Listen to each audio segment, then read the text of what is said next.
হরে কৃষ্ণ কৃষ্ণ কৃষ্ণ হরে হরে, হরে রাম রাম রাম হরে হরে। জয় গুরুদেবের জয়, জয় রাধা কৃষ্ণের জয়, জয় গৌর নিতাই সীতানাথের জয়, সকল সনাতনী ভক্তদের জয়, জয় সকল ভক্তদের জয়। হরে কৃষ্ণ। আজ আমি যে আলোচনা নিয়ে আসছি তা হলো ভগবানের সঙ্গী যোগে যোগে বা সৃষ্টি থেকেই আমরা বুঝতে পারি সঙ্গী, যেমন লক্ষ্মী, সীতা ও রাধারানী ভগবানের সঙ্গী। এখন তাদের মধ্যে পার্থক্যটা কি? এই যে সঙ্গী তাদের এক একজন, এর পার্থক্যটা আমি সংক্ষেপে আলোচনা করেছি। ভুল ত্রুটি হলে আমাকে ক্ষমা দৃষ্টিতে দেখবেন। এটি একটি তাৎপর্যপূর্ণ জিজ্ঞাসার কথা, কিন্তু যোগে যোগে ভগবানের লীলার উদ্দেশ্য অনুযায়ী সে আলাদা আলাদা ভাবে তার সঙ্গী নিয়ে আসে। যেমন লক্ষ্মী দেবী বৈকুণ্ঠের পরমেশ্বরী, ঐশ্বর্য ও ধনদানের দেবী, তিনি কিন্তু বিষ্ণুর স্ত্রী। কেমন স্ত্রী? শাস্ত্রীয় মতে সেই স্ত্রী, সে বিষ্ণুর সেবার জন্য সেই স্ত্রী। এখন আসলো সীতা দেবী।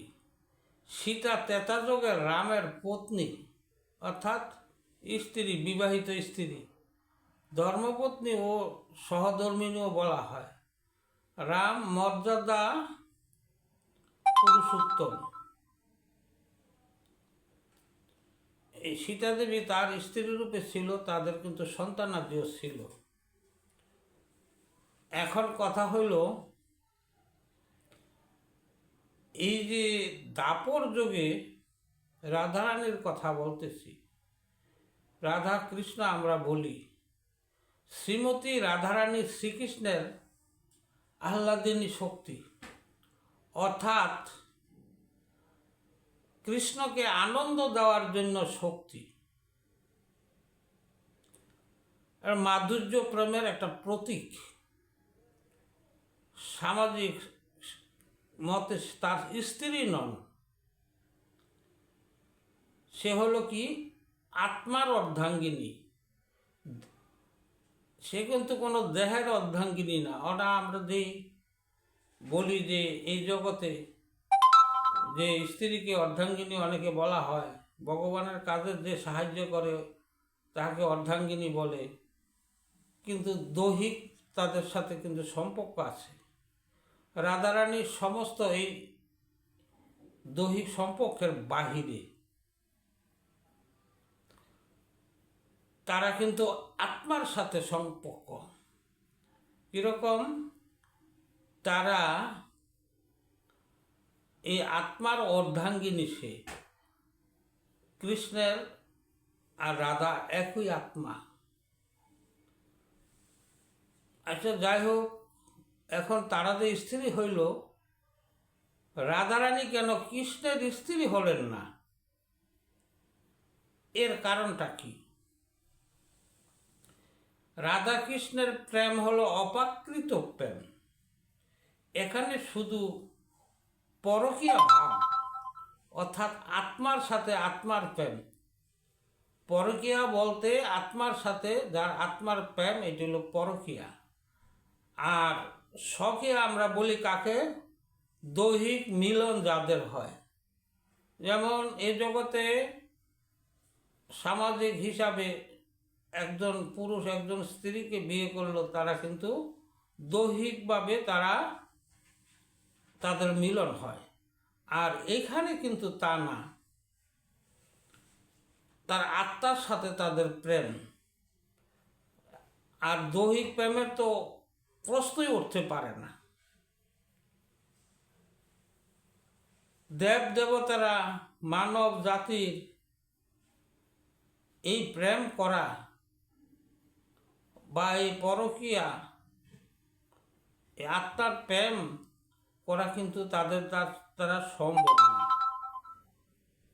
একমাত্র রাধার কৃষ্ণ যা করেছেন তা কিন্তু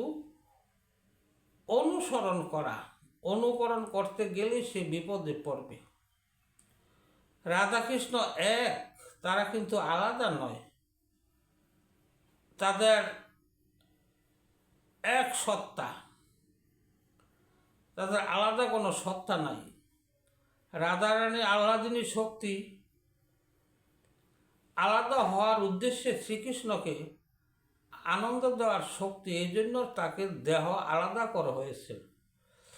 কারণ অনেকের প্রশ্ন জাগতে পারে যে রাধা কৃষ্ণ এদের তো দেহ আলাদা, আমরা তো এই জগতে নারী স্ত্রী বা পুরুষ আলাদা, এই জন্য বিয়ে শাদী হয়, তাদের হয় না, তাদের হলো না কেন?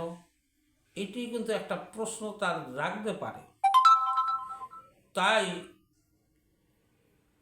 একটি বস্তু থেকে তার শক্তিকে আলাদা করে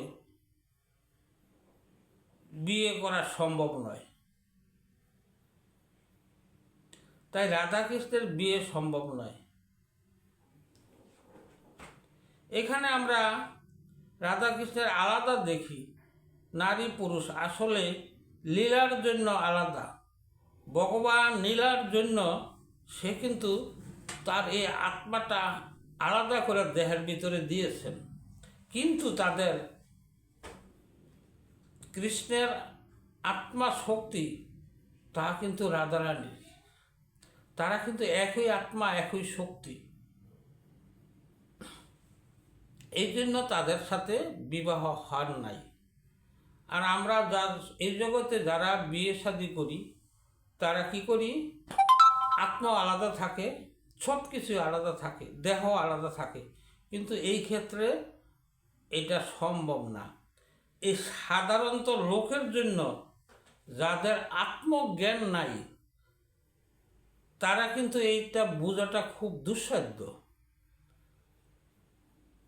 এই যে পরকীয়া বা রাধাকৃষ্ণের যে প্রেম মিলন, এটা বোঝা তাদের জন্য সম্ভব না।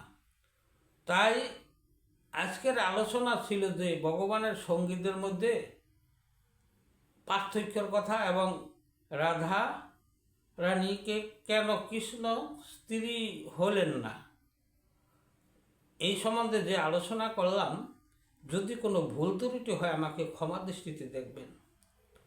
আমি অতি নগণ্য, ভগবানের কথা বলা শক্তি একমাত্র আপনারা যদি কৃপা করেন এটি বলতে পারি। আর যদি আমার চ্যানেলটা ভালো লাগে আপনারা কৃপা করে একটু সাবস্ক্রাইব করবেন, লাইক করবেন, তাহলে আমার ভিডিও করতে হতে উৎসাহ হবে। এই আধ্যাত্মিক বা আত্মজগতের ভিডিও কেউ কিন্তু সহজে দেখে না, একমাত্র আধ্যাত্মিক লোক যারা আছে তারই এইটা দর্শন করে। হরে কৃষ্ণ। আমি এখানে বিশ্রাম নিলাম। রাধে রাধে, জয় রাধে।